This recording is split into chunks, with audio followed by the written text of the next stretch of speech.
नमस्कार। मेरा आज का विषय है जीवनदायिनी अग्निहोत्र आधारित कृषि।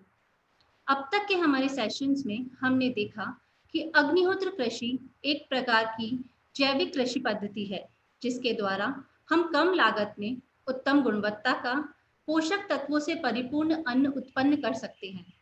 अग्निहोत्र कृषि पद्धति का मूल आधार है अग्निहोत्र। अग्निहोत्र किए बिना अग्निहोत्र कृषि पद्धति से वांछित परिणाम प्राप्त नहीं किए जा सकते। इसलिए अग्निहोत्र कृषि पर बात करने से पहले हम देखते हैं कि अग्निहोत्र क्या है, अग्निहोत्र क्यों किया जाता है और अग्निहोत्र कैसे किया जाता है। अग्निहोत्र आज की बहुत बड़ी आवश्यकता और कल बचने का एकमात्र वेदोक्त तरीका है। जैसा कि हम सभी जानते हैं, आज हम आपदाओं के दौर से गुजर रहे हैं। हमारे समक्ष स्वच्छ जल, हवा, खाद्यान्न की अनुपस्थिति के साथ साथ अपने अस्तित्व को सुरक्षित रखने की चुनौती भी आन खड़ी हुई है।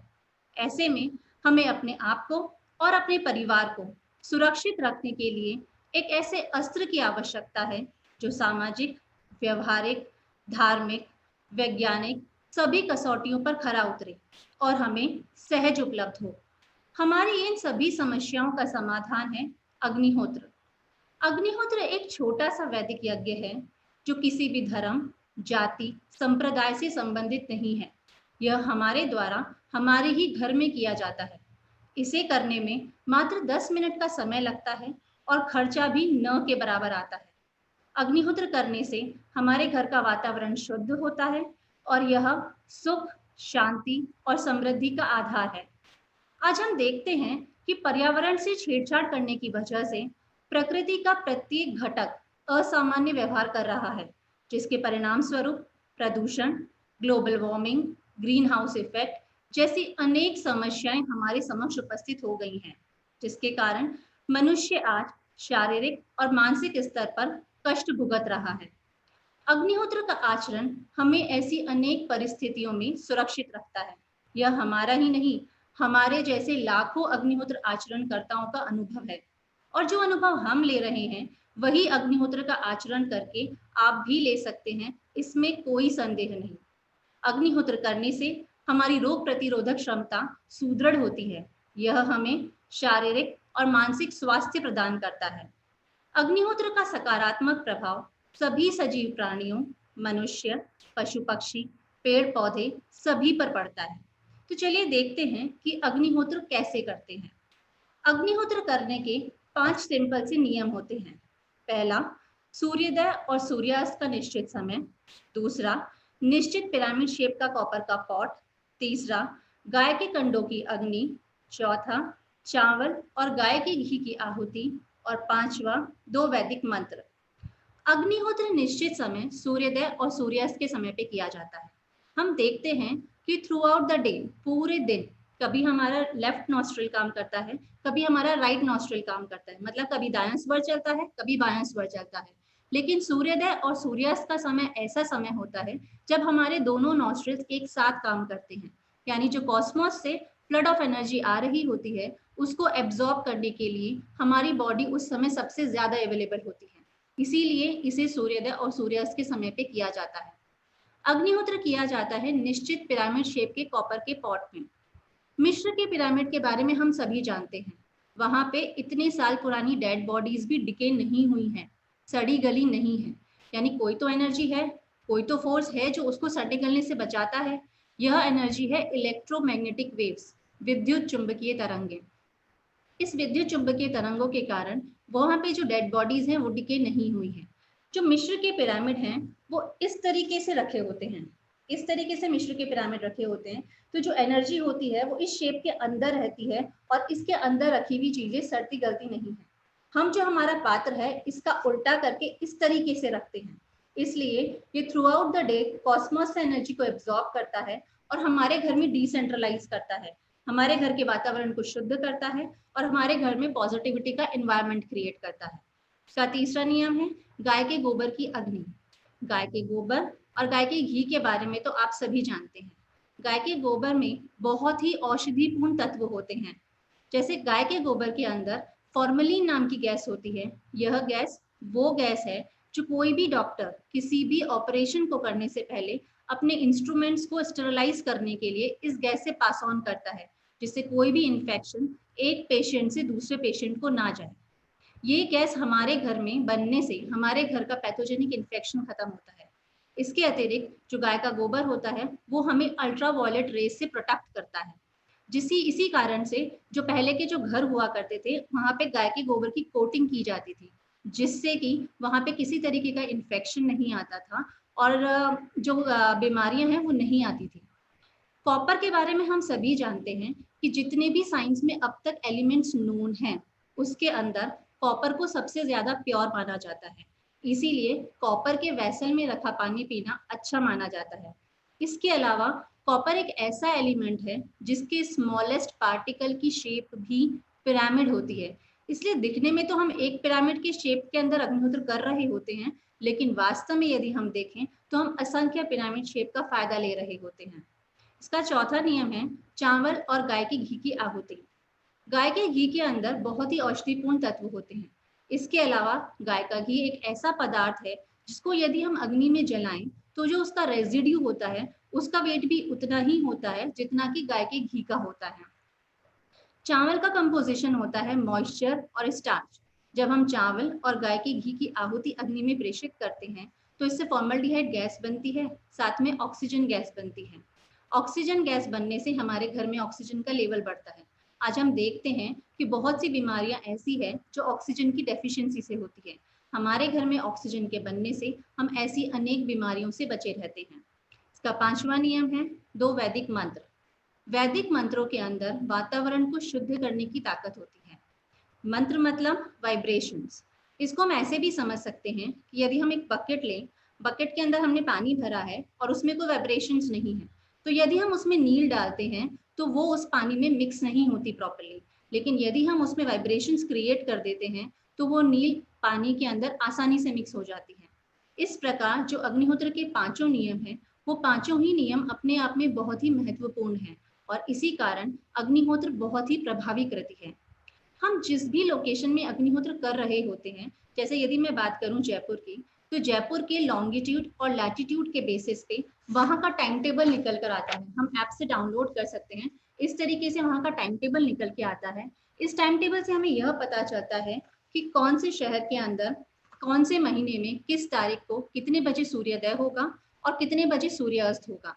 ये जो टाइम है ये वह टाइम होता है जिस समय हमें आहुति देनी होती है। इस समय पे हमें आहुति देनी होती है। आहुति देने के लिए हमारे पास अग्नि तैयार होनी चाहिए, यानी इस समय से लगभग 6-7 मिनट पहले हम अपने पिरामिड शेप के कॉपर के पॉट के अंदर गाय के गोबर की अग्नि तैयार करते हैं। तो हम अग्नि तैयार करते हैं इस तरीके के जो हमारा पॉट होता है उसके अंदर हम गाय के गोबर की अग्नि तैयार करते हैं। अग्नि तैयार करने के लिए ये जो हमारे गाय के कंडे होते हैं, इस तरीके के गाय के कंडे होते हैं, इसके हम छोटे छोटे टुकड़े कर लेते हैं। इस तरीके से टुकड़े करते हैं और इसे हम पात्र के अंदर अरेंज करते हैं। अरेंज करने के लिए हम सेंटर के अंदर एक इस तरीके से हम सेंटर में एक पीस को रखते हैं और चारों तरफ हम 4 पीस लगा देते हैं। इस तरीके से दिखाती हूँ आपको अभी। इस तरीके से हम चारों कॉर्नर्स पे 4 पीस लगा देते हैं। इस तरीके से हम एक सेंटर में पीस लगाते हैं और चारों कॉर्नर्स पे 4 पीस लगाते हैं। अग्नि तैयार करने के लिए हम किसी भी ऐसे पदार्थ को यूज करते हैं जो कि नेचुरल हो। चाहे से हम कपूर यूज कर सकते हैं, चाहे से हम पेड़ों से निकलने वाला कुंदरुन गोंद यूज कर सकते हैं, चाहे से हम गाय के घी में डूबी हुई रुई बत्ती यूज कर सकते हैं। ऐसी किसी भी चीज से हम हमारे पात्र को जलाते हैं, मतलब गाय के कंडों को जलाते हैं। इस तरीके से जलाने के बाद जो हमने सेंटर में रखा था कपूर वगैरह, उसको जलाने के बाद हम इसे क्रॉस के अंदर कंडों को अरेंज करते हैं जिससे कि प्रॉपर वेंटिलेशन हो और स्मोक कम से कम क्रिएट हो। जैसे हम ईंटें अरेंज करते हैं उसी तरीके से हम कंडों को अरेंज करते हैं। इस तरीके से हम कंडों को अरेंज करते हैं क्रॉस के अंदर। इसमें हम कितनी भी लेयर्स ले सकते हैं, हम 4-5 लेयर भी ले सकते हैं, हम ज्यादा भी ले सकते हैं, इससे कोई फर्क नहीं पड़ता। ऑलमोस्ट एक टाइम के अग्निहोत्र में 1.5 कंडे के आसपास लग जाता है। इस प्रकार हमने कंडे अरेंज कर दिए हैं और हमारी अग्नि तैयार हो गई है। अब हमारी अग्नि तैयार होने के बाद हम हमारी आहुति की तैयारी करते हैं। आहुति में हमारे जो मंत्र होते हैं उसके अंदर 2 बार स्वाहा आता है, यानी हमें 2 बार आहुति देनी होती है। तो हम 2 चुटकी चावल लेते हैं अपने हाथ में और 2 चुटकी मतलब almost 50 to 60 grains of rice हम लेते हैं और जो गाय का घी है उसको डिप करके अपनी फिंगर लेके और उसको हम मिक्स कर लेते हैं। जिस तरीके से हम रोटी चिपड़ते हैं घी, और उसी तरीके से हम चावल और गाय के घी को मिक्स कर लेते हैं। और उसके बाद हम या तो चाहें तो इसके 2 पार्टीशन कर सकते हैं, और ना चाहें तो हम रैंडमली भी उठाकर हम आहुति दे सकते हैं। आहुति सिर्फ एक ही जने को देनी होती है, और जो घर के सभी मेंबर्स हैं वो सभी चारों तरफ बैठे और सभी के सभी मंत्रोच्चारण करते हैं, लेकिन आहुति सिर्फ एक ही जने को देनी होती है। तो इस प्रकार हमारी आहुति तैयार हो गई है, हमारा पात्र जल रहा है और हम समय का वेट कर रहे हैं। जैसे ही निश्चित समय होता है सूर्योदय या सूर्यास्त का, जिस भी समय हम अग्निहोत्र कर रहे हैं, वह जैसे ही समय होता है हम मंत्रों का उच्चारण करते हुए आहुति देते हैं। जैसे शाम का मंत्र है, अग्नये स्वाहा, अग्नये इदं नामम, प्रजापतये स्वाहा, प्रजापतये इदं नामम। इस तरीके से हमें मंत्रोच्चारण करने में मुश्किल से 30 to 40 सेकेंड्स लगते हैं, और उसके बाद हम अपनी स्पाइनल कॉर्ड को सीधे रखते हुए जब तक चावल अग्नि में विलीन ना हो जाएं, तब तक हम जो गैसेस बन रही हैं उसको इनहेल करते हैं। ये जो गैसेस बनती हैं उससे हमारे घर का पैथोजेनिक इन्फेक्शन खत्म होता है, हमारे घर में ऑक्सीजन का लेवल बढ़ता है, जिससे हमारा शारीरिक और मानसिक स्वास्थ्य अच्छा होता है। या हम यूं कह सकते हैं कि हमें नया जीवन प्रदान करता है अग्निहोत्र, या जीवन दायिनी है हमारे लिए। हमारे खुद के घर में, हमारे खुद के परिवार में लास्ट 36 ईयर से अग्निहोत्र हो रहा है, और हम इसका फायदा ले रहे हैं, इसका आनंद ले रहे हैं। इसीलिए हमें जब भी मौका मिलता है हमारी कोशिश रहती है कि जो भी हमारे संपर्क में आए उसे हम इस विषय से अवगत कराएं, जिससे कि वो भी उस आनंद को ले सके जो आनंद हम ले रहे हैं। आज हम देखते हैं कि हम पर्यावरण से सब कुछ ले रहे हैं, हवा, पानी, खाद्यान्न, सब कुछ हम पर्यावरण से ले रहे हैं, हमारी प्रकृति से ले रहे हैं, लेकिन हम बदले में लौटाते क्या हैं? Simply waste, simply pollution. आज हमारी जो इस प्रकृति की हालत है उसके लिए हम सब जिम्मेदार हैं। इसीलिए हम सबकी ये मॉरल रिस्पॉन्सिबिलिटी बनती है कि इसको शुद्ध करने में हम सब अपना योगदान दें, इसको वापस से जीने योग्य बनाने में हम सब अपना कंट्रीब्यूशन दें। आज हम पैसा कमाने की होड़ में इधर उधर भगते रहते हैं और पैसा कमाते हैं, और बहुत खुश भी होते हैं कि हम हमारे बच्चों को बहुत अच्छी जिंदगी दे रहे हैं, बहुत लग्जीरियस लाइफ दे रहे हैं, बहुत अच्छी एजुकेशन दे रहे हैं। पर क्या हम अपने बच्चों को वास्तव में अच्छी जिंदगी दे रहे हैं? The air we breathe, the water we drink, the food we eat, everything is polluted and poisonous. जो भी हम खा रहे हैं, जो भी हम पी रहे हैं, जो भी हम सांस ले रहे हैं, हर रूप में हमारे शरीर में जहर जा रहा है। और इस जहर को इनटेक करने के बाद क्या हम हमारे बच्चों के स्वस्थ भविष्य की कल्पना कर सकते हैं? क्या हम उन्हें एक खुशहाल जिंदगी दे सकते हैं? यदि हम वास्तव में अपने बच्चों के लिए, अपने परिवार के लिए कुछ करना चाहते हैं, उन्हें एक खुशहाल जिंदगी देना चाहते हैं, तो हम वह सिर्फ और सिर्फ शुद्ध और स्वच्छ पर्यावरण देकर ही कर सकते हैं, जो कि सिर्फ अग्निहोत्र से संभव है।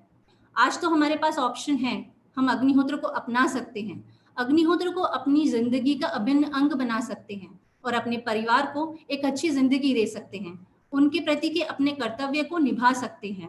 लेकिन यदि आज भी हम सिर्फ सोचते रह गए और हमने कोई स्टेप नहीं उठाया, तो कल पछताने के अलावा हमारे हाथ में कुछ भी नहीं रह जाएगा, यह निश्चित जानिए।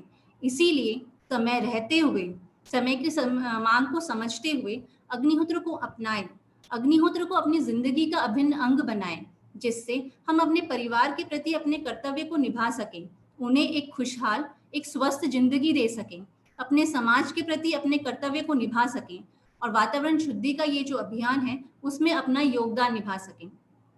अग्निहोत्र यदि हम देखें तो बहुत ही बड़ा विशाल सा टॉपिक है, जिसको हम जितनी देर चाहें उतनी देर बात कर सकते हैं, लेकिन हमारा मेन टॉपिक अग्निहोत्र कृषि है। तो हम अग्निहोत्र पे इतनी ही बात करते हुए हम अग्निहोत्र कृषि पर आते हैं। यदि आपको कोई भी डाउट है तो आप हमसे कांटेक्ट कर सकते हैं, या बाद में आप हमसे क्वेश्चंस पूछ सकते हैं। कृषि की यदि हम बात करें तो कृषि किसी भी देश के विकास के लिए बहुत ही महत्वपूर्ण होती है, और जब बात हमारे देश भारत की आती है तो हमारे देश की लगभग 70% पॉपुलेशन अपनी जीविका के लिए कृषि पर निर्भर है। इसीलिए हमारे लिए तो इसका महत्व और भी अधिक हो जाता है। जीडीपी में यदि देखें तो हमारा लगभग 20% कॉन्ट्रीब्यूशन हमें कृषि से मिलता है। यानी जो कृषि है वो हमारे अर्थशास्त्र की रीढ़ है। जो किसान हैं वो हमें हमारे जीवन की मूलभूत आवश्यकता अन्न प्रदान करते हैं, इसीलिए उन्हें अन्नदाता कहा जाता है। लेकिन आज हमारा अन्नदाता परेशान है, हताश है, दुखी है।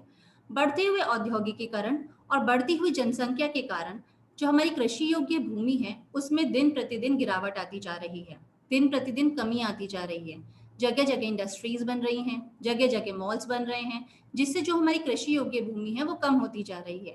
इन्हीं सब कारणों से 1960s में हरित क्रांति ग्रीन रिवॉल्यूशन के द्वारा रासायनिक खादों और कीटनाशक दवाओं के प्रयोग से कम भूमि में अधिक उत्पादन लिया जाने लगा, क्योंकि अधिक जनसंख्या के लिए हमें अधिक अन्न उत्पादन की आवश्यकता थी। और यदि इसीलिए कम भूमि से अधिक उत्पादन लेने के लिए खूब रासायनिक खादों का प्रयोग किया जाने लगा और कीटनाशक दवाओं का प्रयोग किया जाने लगा और अन्न उत्पादन किया जाने लगा और अपनी आवश्यकताओं को पूरा किया जाने लगा। लेकिन ये तो हम सभी जानते हैं कि हर किसी के कार्य करने की क्षमता होती है। उससे अधिक कार्य वह कुछ समय तो कर सकता है, लेकिन अधिक और अधिक कार्य यदि वह लंबे समय तक करता रहता है तो उसकी शारीरिक क्षमता क्षीण हो जाती है, वह बीमार हो जाता है। ठीक उसी प्रकार रासायनिक खादों और कीटनाशक दवाओं के प्रयोगों से कम भूमि से अधिक उत्पादन लेने के लालच में हमारी जो भूमि है वो बंजर हो गई है, उसकी उत्पादन क्षमता क्षीण हो गई है।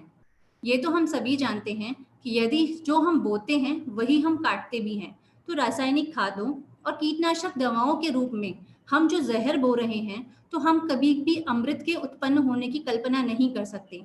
जहर बो रहे हैं तो जहर ही उत्पन्न होगा, और इस जहर को खाने से हमारे शरीर में हमारा जो शारीरिक क्षमता है वो दिन प्रतिदिन खराब होता जा रहा है। हमारी जो हेल्थ है वो डे बाय डे डिट्रियोरेट होती जा रही है। इससे एक और तो हमारी जो लागत है, जो हमारी खेती की लागत है वो बहुत बढ़ गई है, जिसकी वजह से किसानों की आर्थिक स्थिति बहुत ही खराब हो गई है। और कहीं ना कहीं उनके दिल में इस बात की ग्लानि जरूर है कि उनके द्वारा उत्पन्न जो अन्न है वो खाने वालों के लिए अच्छा नहीं है, उनकी हेल्थ के लिए अच्छा नहीं है। इसीलिए इन सब परिस्थितियों से बचने के लिए हमें एक ऐसी कृषि पद्धति की आवश्यकता है जो वातावरण के लिए अच्छी हो, जिसकी लागत कम हो, जिससे उत्पादन अधिक प्राप्त हो सके, जो हमारी भूमि के लिए अच्छी हो। और ये सारी खूबियां जिस कृषि पद्धति में समाहित हैं, जो अन्न को उत्पन्न करने वाले और अन्न को खाने वाले दोनों को नया जीवन देने में सक्षम है, ऐसी अग्निहोत्र कृषि पद्धति ही आज का विषय है। अग्निहोत्र कृषि पद्धति वातावरण में अमृत संजीवनी घोल देती है। ये तो हम सभी जानते हैं कि जो सजीव प्राणी हैं, जितने भी सजीव प्राणी हैं, उनको डेवलपमेंट के लिए, विकास के लिए कुछ मूलभूत आवश्यकताएं होती हैं। जैसे यदि हम हमारी बात करें तो हमारा भी विकास अच्छा हो, इसके लिए हमें पानी चाहिए, शुद्ध हवा भी चाहिए, भोजन चाहिए। भोजन भी ऐसा चाहिए जिसमें कार्बोहाइड्रेट्स, प्रोटीन्स, विटामिन, मिनरल सब प्रचुर मात्रा में हो। इसी तरीके से पौधों का भी विकास अच्छे से हो, इसलिए उनकी भी कुछ मूलभूत आवश्यकताएं होती हैं। ये मूलभूत आवश्यकताएं हैं हवा, पानी, सूर्य का प्रकाश और पोषक तत्व। जो पानी है वो पौधों को उनकी जड़ों से, जो जड़ें उनकी सॉइल के अंदर होती हैं, उनसे प्राप्त होता है। जो सूर्य का प्रकाश है वो पौधों की पत्तियों में जो क्लोरोफिल होता है, जिसकी वजह से उनका कलर ग्रीन होता है, उससे उन्हें प्राप्त होता है, पौधे उससे ग्रहण करते हैं। और जो पौधों की पत्तियों के अंदर नीचे की तरफ जो छोटे छोटे छिद्र होते हैं, जिनको हम स्टोमेटा कहते हैं, उनके द्वारा पौधे जो हैं वो हवा को ग्रहण करते हैं। पौधों को कुल 16 पोषक तत्वों की आवश्यकता होती है मेनली, जिसमें से 3 मेजर न्यूट्रिएंट्स होते हैं जिनको हम NPK बोलते हैं, नाइट्रोजन, फॉस्फोरस, पोटेशियम। और 13 माइनर न्यूट्रिएंट्स होते हैं जिसमें calcium, magnesium, manganese, hydrogen, oxygen, chlorine आदि आते हैं। तो ये माइनर न्यूट्रिएंट्स उनको कम क्वांटिटी में चाहिए होते हैं, लेकिन जो मेजर न्यूट्रिएंट्स हैं वो उनको अधिक क्वांटिटी में चाहिए होते हैं। और ये सारे न्यूट्रिएंट्स उन्हें मिलते हैं वातावरण से और भूमि से। वातावरण में प्रचुर मात्रा में होने के बाद भी ये न्यूट्रिएंट्स पौधों को सीधे उपलब्ध नहीं हो पाते। जैसे यदि हम बात करें नाइट्रोजन की, तो ना हमारा जो एटमॉस्फेयर है उसमें 78% नाइट्रोजन है। 78% नाइट्रोजन होने के बाद भी यह नाइट्रोजन पौधों को सीधे प्राप्त नहीं हो पाते। पौधों को ये नाइट्रोजन मिल सके, इसके लिए जो लेग्यूमिनस प्लांट्स होते हैं उनकी नोड्स में जो बैक्टीरियाज होते हैं, राइजोबियम और एजिटोबैक्टर, वो नाइट्रोजन फिक्सेशन की प्रोसेस के थ्रू नाइट्रोजन को नाइट्रेट्स, नाइट्राइट्स अमोनिया में कन्वर्ट करते हैं और इसी फॉर्म के अंदर पौधे इन्हें ग्रहण करते हैं।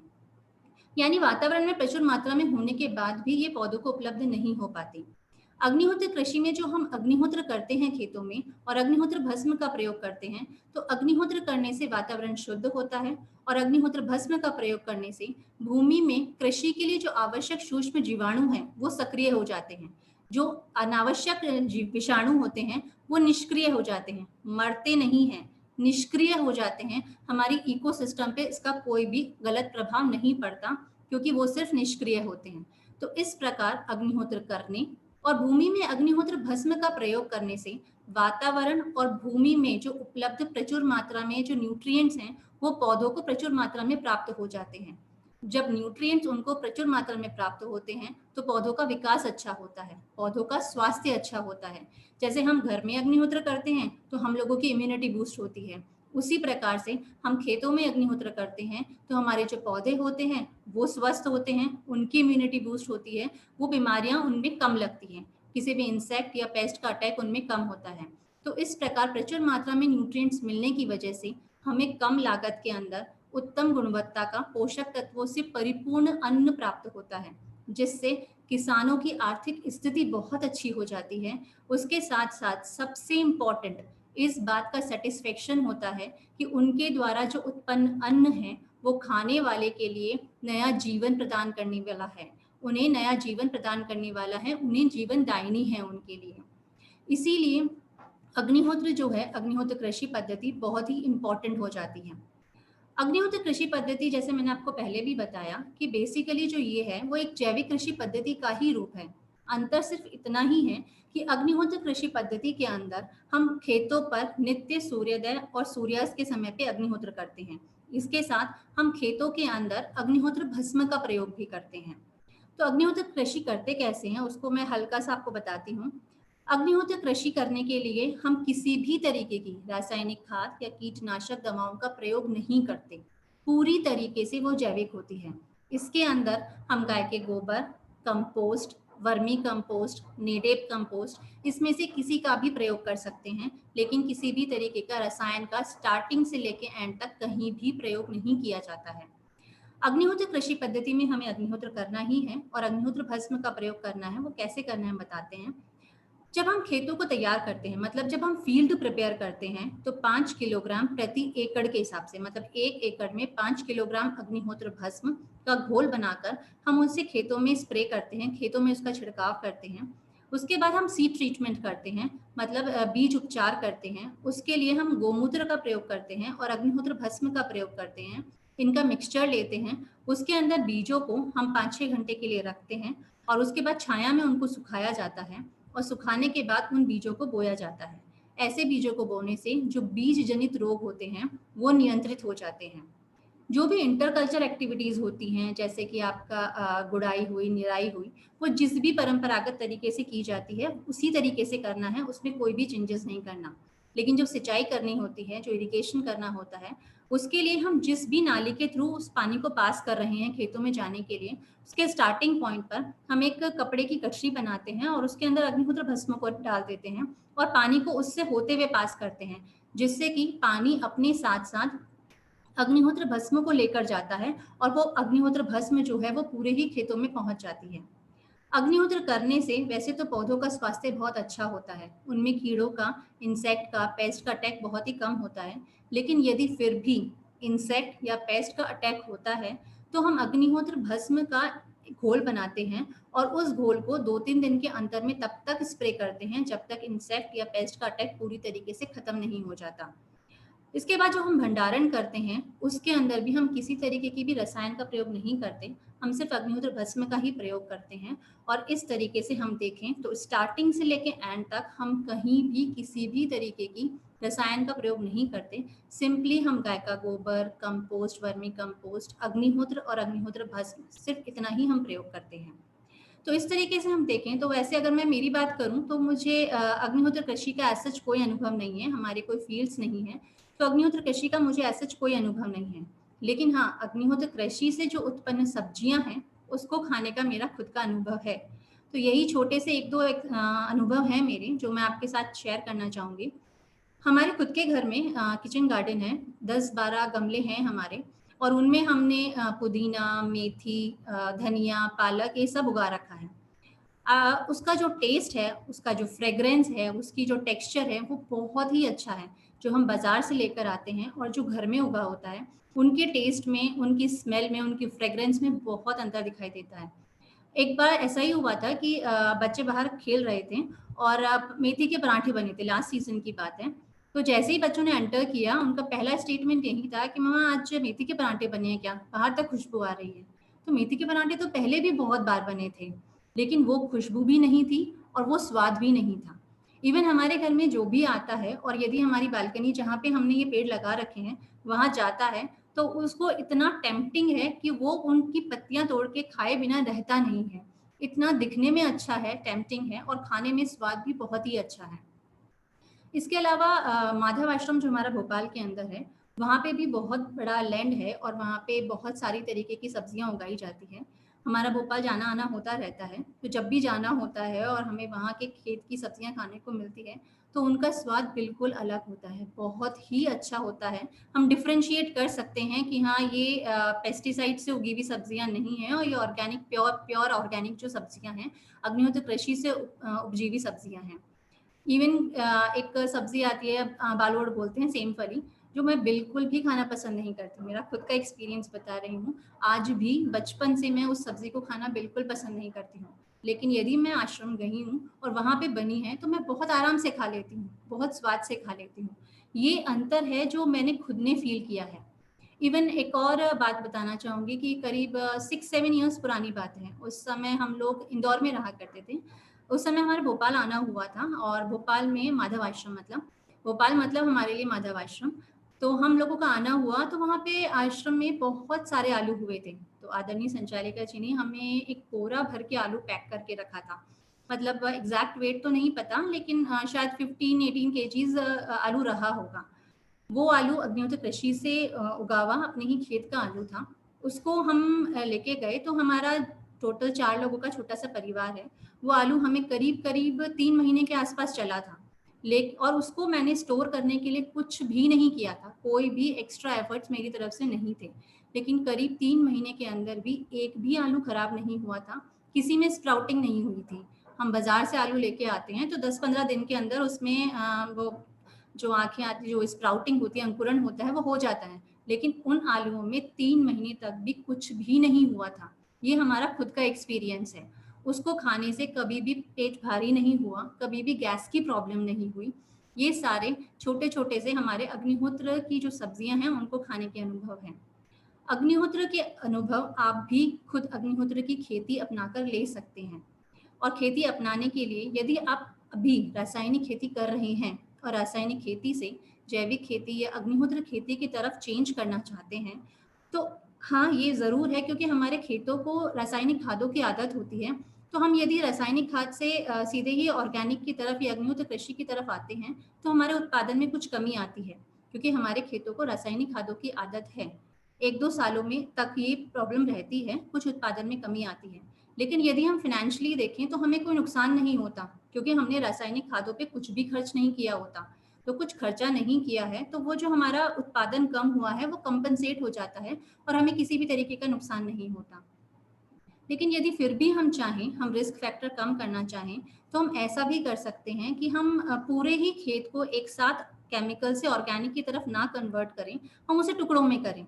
जैसे हम ये माने कि हमारी 20 एकड़्स लैंड है, तो 20 एकड़ लैंड है, तो उसमें हम 5 एकड़ में पहले साल हम 5 एकड़ के अंदर अग्निहोत्र कृषि करें और बाकी की 15 एकड़ के अंदर हम केमिकल फर्टिलाइज़र से जो भी रासायनिक खादें हम डाल के करते आ रहे हैं, वो कृषि हम करें। दूसरे साल कुछ 5 को बढ़ाकर हम 10 एकड़ के अंदर अग्निहोत्र कृषि करें और बाकी के 10 एकड़ के अंदर रासायनिक खाद से खेती करें। थर्ड ईयर में 15 एकड़्स के अंदर अग्निहोत्र कृषि करें और केवल 5 एकड़्स के अंदर ही हम रासायनिक खेती करें। और फोर्थ ईयर हम अपनी पूरी भूमि को रासायनिक से अग्निहोत्र कृषि की तरफ मोल्ड कर सकते हैं। इस पूरे में ही हमें अग्निहोत्र तो करना ही है, अग्निहोत्र भस्म का प्रयोग तो करना ही है। इसके अलावा बस हम जो हम रासायनिक खाद डाल रहे थे, तो रासायनिक खाद जो एरिया है रासायनिक खाद वाला, उसको हमें कम करते जाना है और अग्निहोत्र कृषि वाला जो एरिया है उसको हमें बढ़ाते जाना है। तो हमारे 4 साल के अंदर हमारे उत्पादन में कहीं कमी भी नहीं आएगी, हमें किसी प्रकार का नुकसान भी नहीं होगा और हमारी पूरी भूमि रासायनिक से जैविक की ओर, अग्निहोत्र कृषि की ओर कन्वर्ट हो जाएगी। इसी तरीके से यदि हम इसकी जगह हम ऐसा करना चाहें तो हम एक और तरीका कर सकते हैं कि सपोज यदि हम हमारी लैंड के अंदर सपोज हम 40 केजीज हम लोग केमिकल्स डालते हैं, तो हम ऐसा करें कि फर्स्ट ईयर 40 की जगह 30 केजीज तो हम हमारे रसायन डालें और बाकी 10 केजीज के हिसाब से हम हमारा ऑर्गेनिक कंपोस्ट डालें। ऑर्गेनिक कंपोस्ट में कुछ भी हो सकता है, गाय का गोबर भी हो सकता है, आपका नेडेप कंपोस्ट, वर्मी कंपोस्ट, कुछ भी हो सकता है। अग्निहोत्र भस्म तो डालनी ही है, अग्निहोत्र करना ही है, लेकिन साथ में मतलब 30 केजीज हम डालें रासायनिक खाद और 10 केजीज डालें हम कंपोस्ट। सेकेंड ईयर हम उस 30 से 20 पर आ जाएं, 20 केजीज डालें रासायनिक खाद और 20 केजीज के हिसाब से डालें हम कंपोस्ट। थर्ड ईयर हम 10 केजीज डालें रासायनिक खाद और हम 30 केजीज के हिसाब से डालें हम ऑर्गेनिक कंपोस्ट। और फोर्थ ईयर हम कुछ भी रासायनिक खाद ना डालें और पूरा का पूरा ही हम जो ऑर्गेनिक है वही प्रोडक्ट्स डालें। इस तरीके से हम बिना नुकसान लिए, मतलब बिना हमारे उत्पादन में कमी किए, हम हमारी खेती को रासायनिक खाद से हम सिंपली ऑर्गेनिक की तरफ, अपने अग्निहोत्र कृषि की तरफ हम इसको चेंज कर सकते हैं। बहुत सारे किसानों के खुद के अनुभव हैं, बहुत सारे साइंटिस्ट ने रिसर्च की है और उनकी रिसर्च और जो किसान हैं उनके अनुभवों से हम ये कह सकते हैं, हम ये कंक्लूड कर सकते हैं कि अग्निहोत्र करने से, खेतों में अग्निहोत्र करने से और अग्निहोत्र भस्म का प्रयोग करने से हमारी भूमि की उर्वरा शक्ति बढ़ती है, हमारी भूमि के लिए जो आवश्यक सूक्ष्म जीवाणु होते हैं वो सक्रिय हो जाते हैं, किसानों का मित्र कहे जाने वाले केंचुओं की संख्या में वृद्धि होती है, भूमि की जलधारण क्षमता बढ़ती है, जो उत्पादन होता है कॉस्ट ऑफ प्रोडक्शन वो कम हो जाता है, लागत कम हो जाती है, जो हमारा प्रोडक्शन है वो बढ़ जाता है, यील्ड पर कैपिटा जो है वो इंक्रीज हो जाती है, उसका टेस्ट अच्छा होता है, उसकी फ्रेग्रेंस अच्छी होती है, वो गुणवत्तापूर्ण होता है, उत्तम गुणवत्ता का प्रोडक्ट होता है, उसके अंदर पोषक तत्वों से परिपूर्ण होता है, हम कम पानी में भी अच्छा उत्पादन ले सकते हैं और उसकी जो एज होती है अन्न को स्टोर करने की वो भी बहुत ही अच्छी होती है। ये सब एक्सपेरिमेंटेड हैं किसानों के और हमारे वैज्ञानिकों के, और ये पूरा डिटेल के अंदर जो एक्सपेरिमेंट्स हैं और जो अग्निहोत्र कृषि की पद्धति है, ये पूरी अग्निहोत्र कृषि क्रांति नाम की जो बुक है उसके अंदर पूरी डिटेल के अंदर दिया हुआ है कि किस तरीके से अग्निहोत्र कृषि की जाती है और किस तरीके से इसके जो फायदे लिए गए हैं उसके एक्सपेरिमेंट्स वगैरह पूरी डिटेल के अंदर दिए गए हैं। तो मैं आपसे एंड में बस यही रिक्वेस्ट करूंगी कि आप सब भी ये जो शुद्ध सात्विक पद्धति है अग्निहोत्र कृषि पद्धति, इसको अपनाएं और शुद्ध प्रदूषण रहित अन्न को उत्पन्न करें। और जो आप ये जो अनुभव हमने बताए हैं, जो परिणाम बताए हैं, उन सब का आप खुद अनुभव लें, अपना, अपने परिवार का, अपने समाज का, अपने वातावरण का, सभी का हित करें। हजारों किसान जिस कृषि पद्धति को अपनाकर खुद का और समाज का कल्याण कर रहे हैं, वही आप भी अपनाएं, बस यही सदिच्छा। थैंक यू, धन्यवाद।